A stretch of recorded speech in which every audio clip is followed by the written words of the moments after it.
کی محمد سے وفا تو نے تو ہم تیرے ہیں، یہ جہاں چیز ہے کیا لوح و قلم تیرے ہیں۔ اعوذ باللہ من الشیطان الرجیم، بسم اللہ الرحمن الرحیم۔ السلام علیکم ورحمۃ اللہ وبرکاتہ۔ ساری تعریفیں خدا کے لیے، درود و سلام محمد و آل محمد کے لیے، اللہم صلی علی محمد و آل محمد وعجل فرجہم۔ ناظرین محترم، آج ہم ہدایت ٹی وی کے توسل سے ایک خصوصی پروگرام لے کر آپ کی خدمت میں حاضر ہیں اور دعا گو ہیں کہ آپ دنیا کے جس کسی کونے میں بھی موجود ہوں، جہاں کہیں بھی ہوں، اللہ آپ کو پنجتن پاک کے صدقے میں اپنے حفظ اور امان میں رکھے، اور جو مومن اور مومنات بیمار ہیں، بیمار کربلا کے صدقے میں ان کو شفائے کاملہ نصیب ہو، اور سوائے غم حسین کے آپ کے گھر میں کبھی کوئی غم نہ آئے، آمین الہی آمین۔ جی ناظرین، جیسا کہ آپ سب کو علم ہے کہ آج ہم خصوصی پروگرام جو ہے آپ کی خدمت میں لے کر حاضر ہوئے ہیں، اور آج کی مہمان خصوصی جو کہ ہماری بہت ہی محترم شخصیت ہمارے ساتھ موجود ہیں، محترمہ طیبہ خانم صاحبہ، لیکن چند ہی لمحوں میں ہم آپ کی ان سے ملاقات کروائیں گے۔ اسی کے ساتھ چلتے ہیں ہم اپنی سسٹر سیما کی طرف۔ شکریہ صدف۔ السلام علیکم ناظرین، آپ سب کی خدمت میں سیما باس کی طرف سے مودبانہ سلام عرض ہے، اور آپ کو اس ہدایت کی خصوصی ٹرانسمیشن میں بہت خوش آمدید ہے۔ اور جیسا کہ آپ جانتے ہیں کہ یہ آج ہم نے خصوصی ٹرانسمیشن رکھی ہوئی ہے اپنی ایک بہت عظیم مہمان کے لیے، کہ ایسی شخصیت کے جو عہد حاضر کی وہ نامور اور معروف شخصیت ہیں کہ اس وقت ان کا یہاں پہ ہونا ہمارے لیے باعث افتخار ہے کہ پوری دنیا اسلام میں ان کی ذہنی قابلیت اور علمی کاوشوں کی وجہ سے انہیں نہ صرف ملکی سطح پر بلکہ انٹرنیشنل لیول پر بھی بہت اچھی طرح سے ریکگنائز کیا جاتا ہے۔ آپ کا زور بیاں، آپ کی فراست، آپ کی لیاقت، آپ کی علمی ذہانت، ان سب کوالٹیز نے آپ کو وہ شہرہ آفاق، شہرت اور عزت بخشی ہے جو بہت کم لوگوں کو نصیب ہوتی ہے۔ قرآن اور حدیث کی روشنی میں آپ جس مدلل طریقے سے برجستگی کے ساتھ اپنے پوائنٹ آف ویو کو بیان کرتی ہیں، وہ ہر ایک کے ادراک میں، فہم میں بڑی آسانی سے آ جاتا ہے، اور یہ صرف آپ ہی کی شخصیت کا خاصہ ہے، اور اس پر آپ کو مکمل طور پر عبور حاصل ہے۔ اگر ناظرین میں مختصراً طور پر ان کا تعارف کرواؤں تو بس میں یہی کہہ سکتی ہوں کہ ایسا ہی ہے آپ کا تعارف کروانا جیسے سورج کو چراغ دکھلانا، اور یہ ہمارے لیے باعث افتخار ہے، بہت فخر کی بات ہے، ہماری خوش قسمتی ہے کہ آج یہ سورج ہماری اس ہدایت ٹی وی کے اسٹوڈیو میں ہمارے اس چینل کے ساتھ جلوہ افروز ہے، اور اپنی علمی اور ذہنی صلاحیتوں کی جو کرنیں ہیں وہ بکھیرنے کے لیے یہاں موجود ہیں۔ تو ہماری اور آپ کی بہت ہی زیادہ فیوریٹ ریلیجس اسکالر خانم طیبہ بخاری صاحبہ، بہت بہت شکریہ، اور آپ کو بہت خوش آمدید کہتے ہیں یہاں پر۔ السلام علیکم۔ وعلیکم السلام۔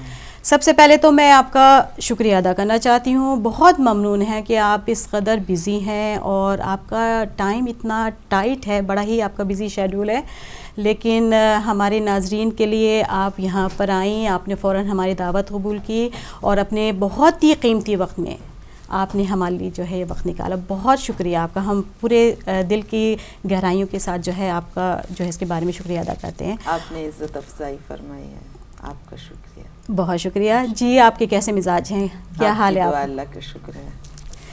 کتنا آپ کا یہاں پہ یو کے میں کتنے عرصے تک قیام ہے، کتنے دن کے لیے آپ یہاں پہ آئی ہیں؟ یو کے میں مجھے ایگزیکٹ آئیڈیا تو نہیں ہے، وہ تو آپ کو عالیہ ہی بتائیں گی، آپ کی لیکن جی میرا خیال ہے کہ 1 ہفتہ تقریباً ہر جگہ آپ جا کے مجلسیں وغیرہ جو ہے اس لیکچرز ہیں، میرے مجالس بھی ہیں۔ ماشاء اللہ ماشاء اللہ۔ ایک سوال میں آپ سے پوچھنا چاہتی تھی، آپ کی اجازت سے، میرے خیال سے ہمارے ناظرین بھی یہ جاننا چاہیں گے کہ آپ نے جو اپنا علمی سفر بڑی کم عمری میں شروع کیا، آپ قم گئیں، وہاں پر جا کر آپ نے کمپریہنسو اسٹڈی حاصل کری قرآن میں، حدیث میں، فقہ میں، اور اسلامک لاء میں، اسلامک ہسٹری میں، اور ایک لمبی فہرست ہے، اور ماشاءاللہ سے آپ کو قم کی یونیورسٹی سے ڈاکٹریٹ کی ڈگری بھی اعزاز میں ملی ہے، بہت سارے آپ کو میڈلز ملے ہیں, بہت سارے آپ کو ایوارڈز ملے ہیں. اگر میں نام گننا شروع کروں تو ایک بہت لمبی فہرست ہوگی. مختصراً میں آپ سے یہ پوچھنا چاہتی ہوں کہ آج آپ جس مقام پر ہیں, جس پوزیشن پہ ہیں, جو آپ کو عزت اللہ نے دی ہے, جو شہرت دی ہے آپ کو, آپ خود اپنے طور پہ کیسا فیل کرتی ہیں؟ آپ کو لگتا ہے کہ وہ 9 یا 10 سال کی بچی جو اپنے آنکھوں میں خواب سجا کر خم کے شہر میں تعلیم حاصل کرنے گئی تھی, بہت دور اپنے گھر سے, کیا اس بچی کے خواب پورے ہو گئے یا کچھ تشنگی رہ گئی؟ پہلے تو آپ کی خدمت میں گزارش کروں کہ یہ سب تمہارا کرم ہے آقا کہ بات اب تک بنی ہوئی. سبحان اللہ, سبحان اللہ. اور ہر لمحہ اس کی بارگاہ میں درخواست گزار ہوں کہ یہ بات بنی رہے. بے شک. اور دوسرا جو آپ کا سوال کا حصہ ہے وہ یہ کہ تشنگی ہمیشہ باقی رہتی ہے, تو سفر جاری ہے. جی. وہ حریصان لا یندمان, 2 حریص ایسے ہیں جن کا حرص کبھی ختم نہیں ہوتا, حریص العلم و حریص المال. ایک علم کا جس کو مزہ آ جائے اور ایک جس کو مال جمع کرنے کی خواہش پیدا ہو. جی ہاں, دونوں پہلوؤں کو اسلام نے, اسلام کی زیبائی اور حقیقت پسندی یہی ہے کہ وہ بات کے دونوں پہلوؤں کو بیان کرتا ہے. تو تشنگی تو ہمیشہ باقی رہتی ہے اور انسان ہمیشہ تلاش میں رہتا ہے, جستجو میں رہتا ہے. اور علم تو ایک ایسی چیز ہے کہ جس کا سفر کبھی اختتام پذیر نہیں ہوتا. یعنی آپ کا سفر ابھی تک جاری ہے. اور میں تو خیر اس لیے نہیں کہہ رہی کہ میں کوئی خود کو عالمہ سمجھتی ہوں, میں تو ایک بہت ہی معمولی طالبہ علم ہوں دین کی. میں ویسے بات کر رہی ہوں, بلکہ میں ہمیشہ مجھے رونا آ جاتا ہے ان شخصیات کو دیکھ کے جن کو ہم نے اپنا آئیڈیل بنایا اور ان کو آئیڈیلائز کرتے ہیں اور وہ ہمارے لیے رول ماڈل ہیں, اسوہ حسنہ ہیں. جب میں ان شخصیات کے کردار کی بلندی کو دیکھتی ہوں تو میں خود کو بہت چھوٹا محسوس کرتی ہوں. ہم لوگ جو ہیں, ہم جو چھوٹے لوگ ہیں, ہمارے لیے القابات بھی ہوتے ہیں, ہماری تعریف بھی ہوتی ہے, اور جو بڑی شخصیات ہوتی ہیں وہ اپنے لیے جس طرح کی گفتگو کرتی ہیں یا جس طرح وہ زندگی گزارتے ہیں وہ ہمارے لیے اصل سیکھنے کی چیز ہے. میں اس وقت عالم اسلام کی جو بگیسٹ مقام مرجعیت پہ شخصیت ہیں, آیت اللہ وحید خراسانی مدّ ظلہ العالی, ان کی ویب سائٹ پہ ایک جملہ ہے جو ان کا تعارف ہے. تو جب میں اس کو دیکھتی ہوں تو مجھے رونا آ جاتا ہے. اور پھر میرے بچے بھی اس بات پہ کبھی ہنستے ہیں اور وہ کہتے ہیں کہ ماما اگر رونے کا موڈ ہو تو آپ آیت اللہ وحید کی ویب سائٹ دیکھ لیں, انہوں نے لکھا ہے کہ I have nothing but faults. یہ ان کا ٹوٹل تعارف ہے ان کی ویب پیج پہ. تو میں جب اس کو دیکھتی ہوں تو میں سوچتی ہوں کہ میدان محشر میں یہ شخصیات بھی آئیں گی اور ہمارے جیسے گھٹیا اور چھوٹے لوگ بھی وہاں پہ موجود ہوں گے. تو خداوند متعال ہمیں بھی ویسا عمل کرنے کی توفیق عنایت فرمائے جیسا ان آسمان فراز شخصیات کا کردار ہے. یہ ان کا کردار ہمارے لیے مشعل راہ ہے. اور واقعاً یہ وہ شخصیات ہیں کہ انما العلماء ورثۃ الانبیاء, جو انبیاء کے وارث ہیں, ان کی میراث علم کے وارث ہیں, یہ وہ شخصیات ہیں. اور ہمیں ابھی ان سے بہت سیکھنا ہے. اور ابھی میں نے آغاز سفر نہیں کیا, ابھی میں چاہ رہی ہوں کہ میں بھی اس شاہراہ پہ قدم رکھوں جہاں پر انسان سیکھنا شروع کرتا ہے. اور کیونکہ humility source and sign of wisdom اس کو قرار دیا گیا احادیث میں, تو میں نے اس چیز کو اپنی نگاہوں سے مشاہدہ کیا کہ جتنا قد بڑھتا ہے اتنا جھکتا چلا جاتا ہے شجر, جتنا اس کا بار بڑھتا ہے درخت کا اتنا اس میں جھکاؤ پیدا ہو جاتا ہے وہ زمین کی جانب. جی, تو یہ وہ شخصیات ہیں کہ جن کی علمی حیثیت اتنی بلند ہے. اور آیت اللہ وحید اور آیت اللہ جعفر شوشتری علیہ الرحمہ, یہ تمام شخصیات ایسی ہی ہیں.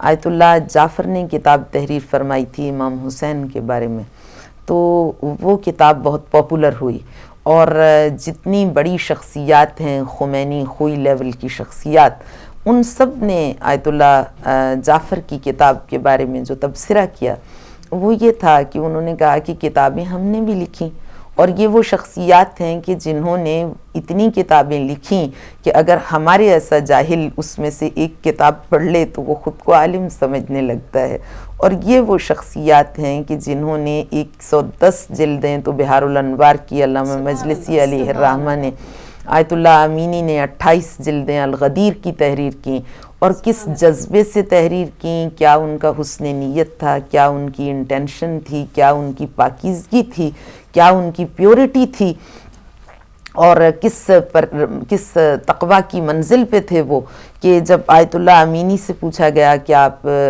پوری دنیا کا انہوں نے سفر کیا مولا کائنات کی ولایت کو پایا ثبوت تک پہنچانے کے لیے، تاریخی حوالوں سے انہوں نے ریفرنسز اکٹھا کیے اہل سنت برادران کی اوتھینٹک کتابوں سے، اور اس کے لیے انہیں حجاز مقدس سے لے کے پوری دنیائے انسانیت کا سفر اختیار کرنا پڑا، جہاں جہاں اسلام کے بارے میں ریسرچ کی گئی۔ جی ہاں، بہت زیادہ تکلیف دہ سفر تھا۔ تو ہندوستان میں تشریف فرما تھے اور 6 مہینے وہاں پر رہے، تو ظاہر ہے کہ جس معاشرے میں ان کا براٹ اپ ہوا، جہاں وہ بڑے ہوئے، وہ ٹھنڈے علاقوں کے رہنے والے تھے۔ تو جب وہ ان سے پوچھا کہ وہاں کا موسم کیسا تھا تو کہنے لگے کہ مجھے نہیں معلوم۔ تو ان سے کہا کیسے؟ تو کہنے لگے کہ بخدا اتنا عشق ولایت اہل بیت سے سرشار تھا اور اتنا اس میں محو تھا کہ صرف وضو کے لیے اپنی جگہ سے اٹھتا تھا، اور یہ وہ شخصیت کے جنہوں نے وضو کے بغیر قلم کبھی اٹھایا نہیں۔ تو فرمانے لگے کہ مجھے نہیں معلوم۔ تو میں عرض یہ کر رہی تھی کہ ان شخصیات نے ان جذبوں کے ساتھ، ایسے پاکیزہ جذبوں اور اس حسن نیت کے ساتھ مکتب اہل بیت کی خدمت کی، اور ایسی شخصیات نے آیت اللہ جعفر کی کتاب کو جب دیکھا، ایسی ہی شخصیات ہوتی ہیں جن میں یہ ظرف ہوتا ہے کہ وہ دوسرے کی قابلیت اور صلاحیت کا اعتراف کریں، بڑی شخصیات ہوتی ہیں، اور یہ انسان کی بڑائی ہوتی ہے۔ الصلاۃ معراج المومن، نماز کو کیوں مومن کی معراج کہا گیا؟ اس لیے کہ نماز ایک مدرسہ ہے ہمارے لیے، جس سے ہماری ٹریننگ ہوتی ہے، ہمارے اندر ٹالرنس پیدا ہوتی ہے، ہیوملٹی، انکسار اور تواضع پیدا ہوتا ہے، اور نماز معراج ہے تو نماز کی معراج سجدہ ہے۔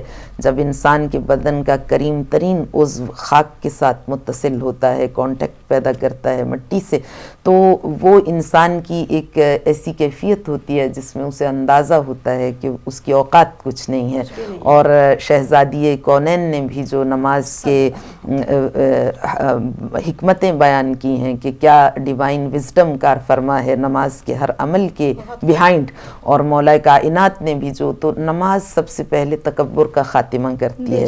تو یہ حمد و ثناء الہی بھی در واقع انسان کو سکھاتی ہے، خالق کو ہماری تحمید کی، تمجید کی، تقدیس کی، تہلیل کی، تکبیر کی، ان چیزوں کی ضرورت نہیں ہے، بلکہ وہ سکھایا جاتا ہے کہ ہم اپنے سے برتر ذات کی صلاحیتوں کا اعتراف کرنے کی اپنے اندر قابلیت کیسے پیدا کریں، اس ظرفیت کو کیسے اپنے اندر ایجاد کریں۔ تو یہ بڑی شخصیات جو ہیں ان میں جی ہاں سیلف سرینڈر، تو یہ جو بڑی شخصیات ہیں ان میں یہ چیز بہت زیادہ ہے کہ یہ دوسروں اپریسیشن کا جو جذبہ ہے دوسروں کے لیے۔ تو ان شخصیات نے آیت اللہ جعفر کے بارے میں یہ تبصرہ کیا، انہوں نے کہا کہ کتابیں تو ہم نے بھی لکھیں، لیکن جو آیت اللہ جعفر علیہ الرحمہ نے کتاب تحریر فرمائی ہے اس سے ہمیں یہ اندازہ ہوا کہ یہ توان بشر میں نہیں، یہ ہم بھی مجتہدین ہیں تو لیکن ہمیں یہ محسوس ہوتا ہے کہ قلم آیت اللہ جعفر کا تھا اور ہاتھ ابا عبداللہ الحسین کا تھا، تو ایسی کتاب انہوں نے تحریر فرمائی۔ اب اس معیار پر، یعنی ایسی شخصیات کے سامنے کتاب تحریر کرنا، وہ خود بھی ویسی ہی شخصیت تھے، اور پھر اس میں ایسا تبصرہ اور پذیرائی حاصل کرنا کتاب کی، یہ کوئی معمولی بات نہیں، اور ان کی خدمات بے شمار ہیں۔ تو آیت اللہ جعفر جب 60 سال کے ہوئے تو ادبی ذوق بھی ان کا بلا کا تھا، علم و ادب میں رچی بسی شخصیت تھے، تو انہوں نے ایک شعر کہا، اور ان کا وہ شعر بھی ان کے اس رچاؤ کا غماز ہے، عکاس ہے، جو قرآن کریم ان کے اندر صاحب نہج البلاغہ کی قول کے مطابق وما جالس ھذا القرآن احد الا قام عنہ بزیادۃ او نقصان، کہ بعض شخصیات قرآن کریم سے اپنا ایسا تعلق برقرار کر لیتی ہیں کہ قرآن جیسے خون بن کے ان کے رگ و پے میں دوڑنے لگتا ہے.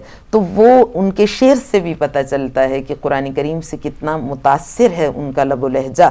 تو کیونکہ سورہ مبارکہ مریم کے آغاز ہی میں جب اس کی تلاوت کریں تو وہ اسے انہوں نے کہا لما اشتعل الرأس شیبہ وانطلعت العیبۃ عیبا، وہ فرماتے ہیں کہ لما اشتعل الرأس شیبہ وانطلعت العیبۃ عیبا، کہ جب میرے سر میں سفیدی جھانکنے لگی، یعنی جب وہ 60 سال کے ہوئے اور 6 دہائیاں ان کی زندگی کی مکمل ہوئیں، تو وہ کہتے ہیں وانطلعت العیبۃ عیبا، میں نے دیکھا کہ میری زندگی کا پیمانہ عمر، یہ بھی بڑا خوبصورت استعمال ہے شعر میں، عیبۃ عیبا، عیبا انہوں نے عیب کے معنی میں استعمال کیا اور عیبۃ ظرف کے معنی میں. تو یہ بھی ایک جو لوگ عربی زبان سے آشنا ہیں وہ اس کلام کی لذت کو محسوس کر سکتے ہیں. انہوں نے فرمایا وانطلعت العیبۃ عیبا، تو مجھے اپنے اندر فالٹس، فوائبلس، شارٹ کمنگز، غلطیاں، برائیاں، اشتباہ، خطا، گناہ، لغزش کے سوا کچھ دکھائی نہیں دیا. تو اتنی بڑی شخصیات، آسمان فراز شخصیات، وہ اپنے بارے میں ایسی گفتگو کریں اور ایسی رائے رکھیں. تو صاحب نہج البلاغہ نے نہج البلاغہ میں جو ورچوس پرسن کی، جو پائس پرسن کی جو کوالیفیکیشنز بیان کی ہیں، اس کی کوالٹیز بیان کی ہیں، اس کے ورچوز بیان کیے ہیں یا اس کے ایٹریبیوٹس بیان کیے ہیں، اس میں آقا سخن طراز ہیں کہ جو میرا ٹرو فالوور ہے، ظاہر ہے جو ان کا ٹرو فالوور وہ امام المتقین ہیں، تو جو ان کا ٹرو فالوور ہے وہی باتقوا ہوگا. تو آقا نے فرمایا کہ لا یرضون من اعمالہم القلیل ولا یستکثرون الکثیر وہم لانفسہم متہمون ومن اعمالہم مشفقون واذا زکی احد منہم خاف مما یقال اللہ اللہم لا تؤاخذنی بما یقولون واجعلنی افضل مما یظنون واغفر لی ما لا یعلمون. لا یرضون، کبھی راضی نہیں ہوتے، اور اس میں افرمیٹو فارم ہے ورب کی، لا یرضون، راضی نہیں ہوتے کبھی بھی، من اعمالہم القلیل، اپنے اعمال پر انسان مومن متقی کبھی راضی نہیں ہوتا، ولا یستکثرون الکثیر، اور کبھی وہ زیادہ اپنے نیک، جتنا بھی عمل نیک بڑھتا جائے اس کے اوپر کبھی اس کو وہ زیادہ تصور نہیں کرتا. وہم لانفسہم متہمون، کسی پہ فالس ایلیگیشنز لگانے کی بجائے ہمیشہ ہم لانفسہم متہمون، اپنی ذات کے بارے میں خود پر الزام رکھتا ہے ہر غلطی کا.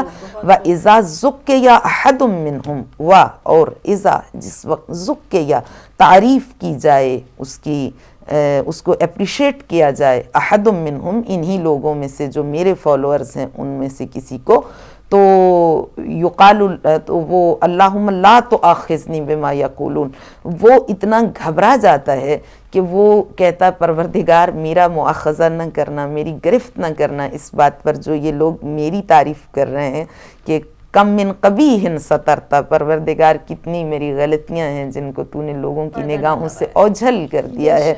کم من جمیل، کتنی میری خوبیاں ہیں جو تو نے اپنے طور پہ لوگوں میں میرے لیے پھیلا دی ہیں. وجعلنی افضل مما یظنون، لیکن پروردگار جیسا یہ لوگ میرے بارے میں گمانے نیک رکھتے ہیں، خوش گمانی رکھتے ہیں، مجھے اچھا تصور کرتے ہیں، مجھے اس سے کہیں زیادہ اچھا بنا دے. وجعلنی کما تحب، یہ بھی صاحب نہج البلاغہ کا جملہ ہے، پروردگار تو ویسا ہے، انت کما احب، جیسا میں ایک رب کو دیکھنا چاہتا ہوں تو مجھے ویسا بنا دے، کما تحب، جیسا تو اپنے عبد کو دیکھنا پسند کرتا ہے.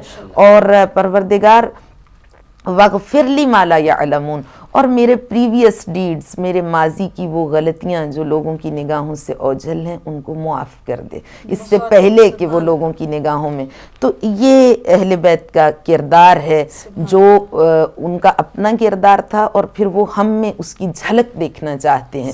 تو یہ ہمارے مکتب کے جو پیشوا ہیں، ہمارے سردار ہیں ہمارے سرداروں نے, ہمارے پیشواؤں نے, ہادیان برحق نے, چونکہ یہ ایصال الی المطلوب کی منزل ہے, یہ اراءۃ الطریق نہیں ہے. اراءۃ الطریق کی ٹرم اصطلاح بولی جاتی ہے انبیاء اعظام الہی کے لیے, یعنی آپ کو راستہ دکھا دیا, آپ بتا دیں کہ آپ کے چینل کے لیے اتنے راستے میں مقامات آئیں گے, لینڈ مارک کی نشاندہی کر دیں, آپ پورا ایڈریس لکھ کے بتا دیں, آپ ویسے سمجھا دیں, ٹیکسٹ کر دیں, ایس ایم ایس کر دیں اور اچھی طرح سے بتا دیں, اور اس کو کہیں گے اراءۃ الطریق, راستہ صحیح بتا دیا آپ نے, اور پروگرام کا ٹائم بتا دیں, ساری چیزیں. لیکن ایصال الی المطلوب ہوتا ہے کہ آپ کو راستہ ایڈریس سمجھایا نہیں جا رہا, بلکہ کوئی شخصیت آپ کو پیار سے ہاتھ آپ کا تھامے, آپ کو بہت آرام دہ کمفرٹیبل گاڑی میں بٹھائے اپنے پہلو میں, اور آپ کو منزل پر, فائنل ڈیسٹینیشن پر لے جا کے پہنچا دے. تو ایصال الی المطلوب ہے امامت کا کام. تو یہ ہمارے لیے نعمت عظمیٰ ہے خالق اکبر کی جانب سے, کہ جو ہمارے کردار کی تطہیر کے لیے, پیوریفیکیشن آف سول کے لیے, پیورٹی آف انر کانشنس کے لیے, ہماری ریفرمیشن آف سیلف کے لیے مسلسل ایک گائیڈنس ہے جو سلسلہ چلا آ رہا ہے اہل بیت کی جانب سے. تو بہت جی بہت انفارچونیٹ ہے, بہت بدبخت ہے وہ شخص کہ جو اہل بیت کے ان ٹیچنگز کو فالو نہ کرے. سب سے پہلے اپنے اندر ہیوملٹی پیدا کرنا, انکسار پیدا کرنا, اپنی زبان کو طاہر کرنا. لوگوں کے نقائص, تمہاری زبان اس سے کہیں زیادہ قیمتی اور باارزش ہے, بالاتر ہے اس کا مقام کہ یہ لوگوں کی گندگی کا راستہ بنے, لوگوں کے نقائص, عیوب اور غلطیاں اس سے بیان ہوں. تمہاری زبان جو ہے من اعظم النعم علینا جریان ذکرک علی السنتنا, تمہاری زبان کو خالق اکبر نے اپنے ذکر کی شاہراہ قرار دیا ہے. تو اس کو پاک و پاکیزہ رہنا چاہیے. ماشاءاللہ, بہت خوب, آپ نے بڑا ہی مدلل جواب دیا ہے, اور بڑا ہی مجھے پتا ہے کہ لوگ جو ہے اس سے بہت ان کے لیے جو ہے راستے کھلے ہوں گے, ذہنی ادراک ہوا ہوگا ان کے لیے, اور بہت ان کی فہم میں یہ جو ہے بات پہنچی ہوگی جس طریقے سے آپ نے اس چیز کو جو ہے واضح کیا ہے. بس ایک گزارش آپ سے کرنا چاہتی ہوں کہ اصل میں بڑا ڈینجرس ہے یہ کہ انسان جب دین کو سیکھنے لگتا ہے تو اس میں تھوڑی ایروگینس آنا شروع ہو جاتی ہے. یہ بڑی خطرناک چیز ہے. بعض مقامات پر ایسا ہوتا ہے کہ جب انسان دین کی جانب راغب ہوتا ہے تو اسے یہ توہم, غلط فہمی یا خوش فہمی پیدا ہو جاتی ہے کہ میں کوئی شخصیت ہوں, تو اسلام نے اس کی نفی کی ہے. بالکل. لیکن ناظرین, خانم کی جہاں اور بہت سی کوالٹیز ہیں, ان میں ایک کوالٹی یہ بھی بہت ہے کہ آپ بہت ہی عاجز اور بہت ہی خوش مزاج اور بڑے ہی سب کے ساتھ ڈاؤن ٹو ارتھ ملتی ہیں, اور جو آپ کے حلقہ احباب میں ہے وہ آپ کی اس کوالٹی کی وجہ سے آپ کے اوپر جان چھڑکتے ہیں, کیونکہ جس منزل پر اور جس پوزیشن پر آپ ہیں, جو بھی لوگ آپ سے ملیں وہ آپ کی جو ہے اس عادت سے, جو آپ کی خوش مزاجی ہے اور آپ کی جو ہر بات میں جو ہے سب کے ساتھ جو ہے مل کے چلنا, اس سے بہت زیادہ جو ہے امپریس ہیں چیز سے. خدا کرے کہ ایسا حقیقتاً ہو. انسان کو ہمبل ہونا چاہیے. البتہ مجھے اپنے بارے میں کوئی خوش فہمی نہیں ہے کہ میں کچھ ہوں, میں کوئی شخصیت ہوں, میں تو ذرہ خاک ہوں, اور مجھے ایسا کوئی اپنے بارے میں گمان نہیں ہے. یہ آپ کی بڑائی ہے, آپ کا حسن نظر ہے میرے بارے میں. مل جاتا ہے تو گرویدہ ہو جاتا ہے. خانم, آپ ماشاءاللہ ایک سماجی کارکن ہیں اور بہت سے کام انجام دے رہی ہیں, اور بخاری فاؤنڈیشن کی چیئر پرسن بھی ہیں, تو آپ اس فاؤنڈیشن کے بارے میں کیا کہنا چاہیں گی؟ ابھی جب سے میں موو ہوئی پاکستان سے باہر, تو اس وقت سے تو فاؤنڈیشن کا کام کچھ تھوڑا توقف کا شکار رہا, سلو ہوا, بالکل بند نہیں ہوا. ہم گاہے بگاہے اپنی انجام دیتے رہے خدمات. لیکن اب میں پاکستان گئی تھی, ابھی وہیں سے لوٹی ہوں, تو اب دوبارہ سے اس کو ایکٹیویٹ کر رہے ہیں صحیح طریقے سے فاؤنڈیشن کو. ایک مسئلہ یہ بھی ہوا تھا کہ میری جو پرنسپل سیکریٹری تھیں کینسر سے سفر کر رہی تھیں, پھر ان کا انتقال ہو گیا, خدا انہیں غریق رحمت فرمائے, بطول رضوی صاحبہ. تو اس وجہ سے بھی کچھ ہمارے اکاؤنٹس جوائنٹ تھے اور کچھ مسائل تھے, میں پاکستان میں نہیں تھی, ان کا انتقال ہو گیا. اب اس کو دوبارہ سے ہم کوشش کر رہے ہیں انشاءاللہ، اور بہت ہی جلد رمضان المبارک سے پہلے میرا ارادہ ہے ہم بڑے پروجیکٹس پہ کام کرنا چاہتے ہیں. ان میں سے ایک تو ہمارا ارادہ ہے 100 اسکولز جو ہم چلائیں گے، اور اس کے علاوہ ہم چاہتے ہیں کہ دوبارہ سے ہم نے ایک کام شروع کیا تھا سیلاب زدگان کی ریہیبلیٹیشن کا، تو ان کے مکانات وغیرہ بنوانے کے لیے. اس میں پھر چونکہ ہمیں اس وقت تجربہ نہیں تھا، ہمارے اخلاصی نیت میں، حسن نیت میں تو کوئی کمی نہیں تھی، مگر جی وسائل بھی کم تھے اور تجربہ بھی کچھ کم تھا. جیسے فیبریکیٹڈ ہاؤسز کے لیے جو میدانی علاقے ہیں ان میں وہ گرم ہو جاتے ہیں تو پھر لوگوں کے لیے مشکل پیش آتی ہے. تو اب ہم نئے سرے سے کچھ چاہ رہے ہیں کہ ان کے مکانات بھی تعمیر کرائے جائیں جو بہت زیادہ ڈیزرونگ لوگ ہیں، اور اس کے لیے ہم نے سروے بھی کر لیا ہے. اور اس کے علاوہ ایجوکیشن کے میدان میں بھی ہم چاہتے ہیں کہ پوری اپنی کوشش اس کے لیے کریں کہ آرفنس کو خاص طور پہ ہم نے اس بار فوکس کیا ہے. تو اور ویب سائٹ پہ جا کر اگر کوئی ابھی ویب سائٹ پہ ابھی تو کوئی آپ کو نئی چیز ابھی جی ہاں اس کو پھر اپڈیٹ کرتے رہیں گے. ابھی تو وہ جو چیزیں ہیں وہ پروسیس میں ہیں، بینک کے معاملات اور یہ چیزیں، تو ابھی تو وہ جب تک انشاءاللہ میں دوبارہ پاکستان کا میرا پلان ہوگا رمضان المبارک سے پہلے تو پھر ہم کام شروع کریں گے. تو آپ سے دعا کی بھی التماس ہے اس سلسلے میں، اور ہمارے وہ افراد جو دلچسپی رکھتے ہیں ان سے بھی گزارش ہے کہ وہ ہمارے ساتھ تعاون کریں. لیکن یہیں سے میں ہدایت چینل کے پلیٹ فارم سے یہ بھی گزارش کر دوں کہ ہمارے جو چاہنے والے ہیں، یعنی مکتب اسلام کے جو فالوورز ہیں، ان کا یہ معمولاً ہوتا ہے کہ بجائے اس کے کہ لوگ ہمیں یہ پیشکش کریں کہ وہ ہمیں ڈونیشن دیں، وہ ہمیں نشاندہی کرنے لگتے ہیں لوگوں کی کہ فلاں بہت ڈیزرونگ ہے، فلاں کا مکان بنوا دیں، فلاں کے ساتھ یہ. ان سے گزارش ہے کہ آپ اس کی بجائے ہمیں ڈونیشن دیں، بجائے اس کے کہ آپ ہمیں نشاندہی کریں. وہ آلریڈی ہمارے پیش نظر ہیں، اور اتنے لوگ ہیں کہ ہم دعا کرتے ہیں کہ کبھی خدا موقع دے کہ ان لوگوں کے لیے کام کر سکیں. کیونکہ اگر ہمارا یہ نظریہ ہوتا ہے کہ ہم 200 لوگوں کے لیے کام کریں تو ہمارے سامنے جو فہرست ہوتی ہے وہ تقریباً 2 لاکھ لوگوں کی ہوتی ہے. تو ہمیں ضرورت نہیں ہے کہ لوگ ہمیں نشاندہی کریں کہ آپ فلاں کی شادی کروا دیں یا فلاں کا مکان بنوا دیں، ہمیں آپ کی ڈونیشن کی ضرورت ہے. تو اس لیے یہ ہے کہ لوگ جو ہیں وہ، میں البتہ یہ بھی نہیں یہاں کہنا چاہتی کہ مجھے ڈونیشن دیں، میں صرف اس لیے یہ کہنا چاہتی ہوں کہ ابھی مجھے ای میلز یا ٹیلی فون کالز یہ آنا شروع نہ ہو جائیں کہ فلاں کی شادی کروا دیں، فلاں کا مکان بنوا دیں. آلریڈی ہم بہت زیادہ انوالوڈ ہیں ان کاموں میں. اور دوسری بات یہ بھی ہے کہ لوگ اکثر مجھے ای میلز کرتے ہیں کہ بخاری فاؤنڈیشن میں جاب دے دیں، اور اس کے لیے جی ہاں سی ویز بھیجوانا شروع کر دیتے ہیں. تو ہمیں جو ضرورت ہے وہ والنٹیئرز کی تو ضرورت ہے، اور یہ بھی ہے کہ ہمارے ساتھ لوگ ویسے بھی تعاون کریں.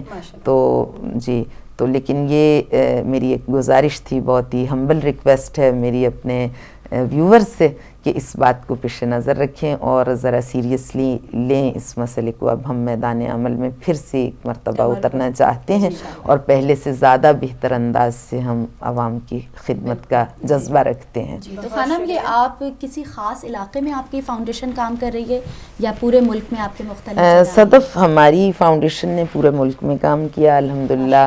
4 پروونسز میں ہم نے جا کے کام کیا ہے. ہم نے کسی بھی ایک صوبے میں، حالانکہ میرا تعلق صوبہ پنجاب سے ہے اور ویسے میں اسلام آباد بیسڈ ہوں، لیکن جب بھی سیلاب آیا، جب ارتھ کوئک ہوا اور 2 بار سیلاب بہت شدید آیا، بارشیں ہوئیں، تو میں نے 4 صوبوں کو ایک طرح سے وزٹ کیا، اور کوئی اس میں تخصیص نہیں رکھی کہ کون سا صوبہ کون سا شہر. جہاں پہ دیکھا زیادہ لوگوں کی حالت خراب ہے، ہمارا رخ بار بار اس جانب ہوا.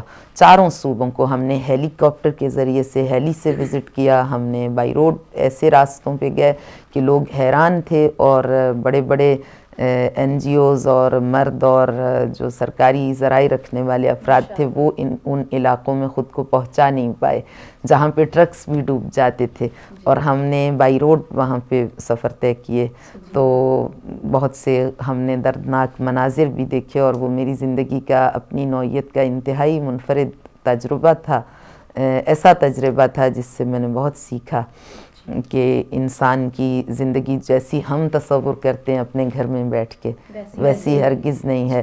زندگی کے حقائق بہت تلخ ہیں، اور ان تلخیوں کو ہمیں اپنے وسائل کے ذریعے سے ختم کرنا ہے یا کم کرنا ہے، اور لوگوں میں آسودگیاں بانٹنا ہے. یہی اہل بیت کا پیغام ہے. اور اگر ہمارا روز آخرت پہ یقین ہے اور ہم سمجھتے ہیں کہ انسانی زندگی بہت مختصر ہے اور جو ریوارڈ ہے وہ نیکسٹ ورلڈ میں ملے گا، تو پھر ہمیں یہ کام انجام دینا چاہیے. خانم آپ کی اجازت سے ایک کالر ہیں. جی جان. جی ہلو، السلام علیکم. السلام علیکم. ماشاء اللہ بہت نائس پروگرام آ رہا ہے اور ہم لطف اندوز ہو رہے ہیں یہ پروگرام دیکھ کے. سب سے پہلے تو میری طرف سے سیدہ طیبہ بخاری صاحبہ کو، سیما آپ، صدف آپ کو سلام. میں امامیہ اسٹوڈنٹ آرگنائزیشن شعبہ طالبات کی فرسٹ فاؤنڈر سیدہ مسرت بات کر رہی ہوں. جی آپ کو بہت خوش آمدید. آپ سے 2 سوال ہیں کہ آپ کا زیادہ ٹائم نہیں لوں گی، زیادہ آپ سے سننا چاہوں گی. نمبر 1 کہ میرا ڈفرینٹ کمیونٹیز سے بھی رابطہ رہتا ہے، یعنی شیعت کے علاوہ ان کی طرف سے ہم سے ایک سوال کیا جاتا ہے کہ جو میں آپ کی طرف سے ان کو جواب دینا چاہتی ہوں کہ جو جناب زہرا سلام اللہ علیہ کو شافعی محشر کہا جاتا ہے، تو شافعی محشر سے کیا مراد ہے؟ ٹھیک ہے. اور اسلام میں کچھ معاملات میں عورتوں کی نسبت یعنی مرد کو زیادہ درجہ دیا گیا ہے، جیسا کہ عادی گواہی وغیرہ. تو پھر حضرت زہرا سلام اللہ علیہ کو مرد و زن کی شافعی محشر کیوں کہا جاتا ہے؟ نمبر 1 یہ سوال. نمبر 2 آپ سے جو ہمارا ذاتی سوال ہے وہ یہ ہے کہ آپ نے دنیا کے بیشتر ممالک میں خواتین کی کردار کی اسلام کے آئینے میں تربیت کی ہے. آپ مغرب و کینیڈا مسلم ممالک میں مقیم مسلمان عورتوں میں کیا فرق یا کیا امتیاز دیکھتی ہیں؟ یا یہ بھی کہہ سکتی ہوں کہ یہ سوال میرا کہ یعنی اسی کا دوسرا پہلو کہ آپ ہم خواتین جو یورپ میں بستی ہیں ان کو کیا ایڈوائس دیں گی کہ ہماری کیا مزید ذمہ داری ہیں اور ہم مزید اپنے کردار کو کیسے سنوار سکتے ہیں؟ خدا حافظ. بہت شکریہ. بہت شکریہ. یہ 2 سوالات آپ کے لیے میرے خیال سے 2 سے زیادہ تھے. سوالوں کے کئی پہلو نکل آئے تھے جو انہوں نے آپ سے پوچھے ہیں. اچھا، گزارش یہ ہے، پہلا سوال جو انہوں نے فرمایا کہ بی بی کو شفیع روز جزا شافعہ محشر کیوں کہا جاتا ہے، تو دوسرا سوال بھی جو ان کا ہے اس کا جواب بھی یہی ہے جو انہوں نے کہا ہے کہ مرد کو خاتون سے بالاتر قرار دیا گیا ہے، تو اس لیے بی بی کو مردوں اور عورتوں کی شفیع، یہی سوال تھا نا. تو ایک تو گزارش یہ کروں کہ اسلام میں کوئی جینڈر ڈسکریمنیشن نہیں ہے، یہ میں پوری ذمہ داری کے ساتھ کہہ رہی ہوں، اور یہ ایک قرآنی حقیقت ہے. قرآن کریم نے بیان کیا ہے کہ من آمن و عمل صالحا، جو ایمان لائے اور نیک اور پاکیزہ عمل انجام دے، من ذکر او انثی، مرد ہو یا عورت ہو، اس میں کوئی ڈسکریمنیشن نہیں ہے. فَلَنُحْيِيَنَّهُ حَيَاتًا طَيِّبَةً، دونوں کو ایک جیسا ریوارڈ ملے گا، ایک جیسا اجر ملے گا، ایک جیسا ثواب ملے گا. پھر سورہ مبارکہ حجرات، جس کو سورہ اخلاق کا نام بھی دیا جاتا ہے، اس میں خالق نے فرمایا ان اکرمکم عند اللہ اتقاکم، مرد ہو یا عورت ہو، جس کا تقوی زیادہ ہے اس کی شخصیت زیادہ ہے، جس کا کردار پاکیزہ ہے اس کا قد زیادہ بڑا ہے خدا کی نگاہ میں. تو بسا اوقات عورتیں مردوں سے زیادہ مقام رکھتی ہیں نگاہ قدرت میں، اور قرآن کریم میں اس کی مثالیں، اس کے شواہد موجود ہیں. خالق اکبر نے جناب بلقیس کو، ملکہ سبا کے فہم و فراست کو، ان کی وزڈم کو، ان کی عقل کو، ان کی دانش کو اپنے زمانے کے تمام مردوں سے زیادہ قرار دیا ہے اور اس پہ تبصرہ کیا ہے. قرآن کریم نے خالق اکبر نے جناب مریم کو ان کی پاکیزگی کو جس طرح سے بیان کیا، یا مریم ان اللہ اصطفیٰ کے و طہرہ کے وصطفیٰ کے علی نساء العالمین. خالق اکبر نے جناب آسیہ کے بارے میں جو گفتگو کی، انہیں اپنے زمانے کے مردوں کی پیشوا قرار دیا ہے. تو سورہ مبارکہ تحریم میں اس کی مثال ہے، سورہ مبارکہ آل عمران میں جناب مریم کے بارے میں جو تبصرہ کیا ہے، اور پھر کلما و تقبلها ربها بقبول حسن وانبتها نباتا حسنا وکفلها زکریہ کلما دخل علیہ زکریہ المحراب وجد عندها رزقا قال یا مریم ان لک هذا قالت هو من عند اللہ ان اللہ یرزق من یشاء بغیر حساب. ہنالک دعا زکریہ ربہ رب حب لی من لدنک ذریۃ طیبہ. جناب زکریہ مریم کے مقام کو دیکھ کے تصویر رشک بن جاتے تھے، اور پھر ہنالک قرآن کہتا ہے یہی وہ مقام تھا جہاں زکریہ نے بارگاہ احدیت میں دامان نیاز پھیلا دیا، اور وہ محراب عبادت میں طلوع ہو کر خدا سے درخواست گزار ہوئے کہ رب حب لی من لدنک ذریۃ طیبہ. مریم کے کردار کی بلندی نے انہیں اتنا متاثر کیا کہ پروردگار مجھے بھی ایک ایسی پاکیزہ اولاد عطا کر جیسی مریم ہے. تو پھر خالق اکبر نے انہیں فنادتہ الملائکہ وہو قائم یصلی فی المحراب، انہیں محراب عبادت میں ملائکہ نے پکارا کہ ان اللہ یبشرک بیحییٰ، خداوند متعال آپ کو ایک فرزند کی بشارت دیتا ہے جو سیدم و حسورم و نبیم من الصالحین، سردار ہوگا، پاکیزگیوں کے حصار میں ہوگا، پاکیزہ نبیوں میں سے ہوگا. تو خواتین کو خالق اکبر نے بسا اوقات تو مردوں سے آگے بڑھا دیا. تو اصل میں بات یہ نہیں ہے کہ خواتین مردوں سے بلند ہیں، بلکہ بات یہ ہے کہ جس کا کردار بلند ہے اس کا قد نگاہ خداوندی میں بلند ہے. تو جہاں پر یہ کہا گیا، انہوں نے سوال کیا کہ بی بی، تو بی بی کا تو مسئلہ الگ ہے. بی بی کو تو آپ یہ نہیں کہہ سکتے کہ وہ ایک خاتون ہیں، تو کس طرح سے جناب سیدہ تو چہاردہ معصومین کا جز ہیں، اور سیدہ کونین تو مکمل نور نبوت ہیں. جس طرح لقد کان لکم فی رسول اللہ اسوۃ حسنہ، کائنات انسانیت کے لیے پیغمبر اکرم کی ذات رول ماڈل ہے، اسی طرح سیدہ کونین خواتین کے لیے رول ماڈل ہیں، اور پھر مکمل نور نبوت ہیں، کیونکہ آقا نے فرمایا بضعۃ منی، تو ما محمد الا رسول، یہ نبی مکرم جو ہیں انہیں رسالت کے عہدہ رسالت سے پہچانو، انہیں رشتوں میں مقید کرنے کی. وما ینطق عن الہوی ان هو الا وحی یوحی وما رمیت اذ رمیت ولکن اللہ رمی وما تشاءون الا ان یشاء اللہ. قرآن کریم نے پیغمبر کے ارادے کی پاکیزگی کی گواہی دی، پیغمبر کی قول کی پاکیزگی کی گواہی دی، پیغمبر کے فعل کی پاکیزگی کو، تینوں چیزوں کو اپنی ذات کے ساتھ منسوب کیا. پیغمبر کے دل میں جو خیال آتا ہے وہ بھی مشیت الہی کا تقاضا ہے. پیغمبر کے لب سخن تراز ہوتے ہیں، تو یہ جو لبوں میں جنبش ہوتی ہے، تکلم ریز ہوتے ہیں، یہ دراصل وحی الہی کا نزول ہے. اور پیغمبر کا ہاتھ تحرک میں آتا ہے تو یہ جنبش دست نبی نہیں ہے، بلکہ یہ ید قدرت الہی ہے جو تحرک میں آ رہا ہے.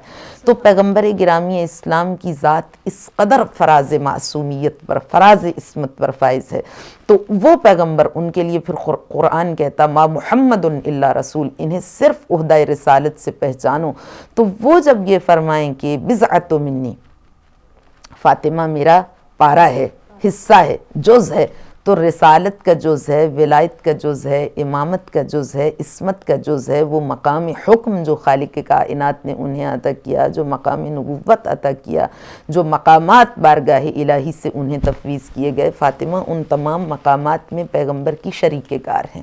تو جناب فاطمہ کے بارے میں یہ کہنا، اور پھر یہ تو آقا نامدار سرکار رسالت مآب صلی اللہ علیہ وآلہ وسلم کی اوتھینٹک احادیث میں سے ہے کہ فاطمہ، کیونکہ الاصابہ فی تمییز الصحابہ کے مؤلف اہل سنت کے ایک بڑے نامور قلمکار ہیں، جنہوں نے تحریر فرمایا، عالم دین ہیں، صحابہ کرام رضوان اللہ علیہم اور صحابیات مکرمات رضوان اللہ علیہن کے حالات پر مشتمل کتاب میں، کہ آقا نے ایک اوتھینٹک حدیث میں ارشاد فرمایا یا فاطمہ ان اللہ یرضی للرضاک و یغضب لغضبک، فاطمہ خدا تیری رضا پہ راضی اور تیرے غضب پہ غضبناک ہے.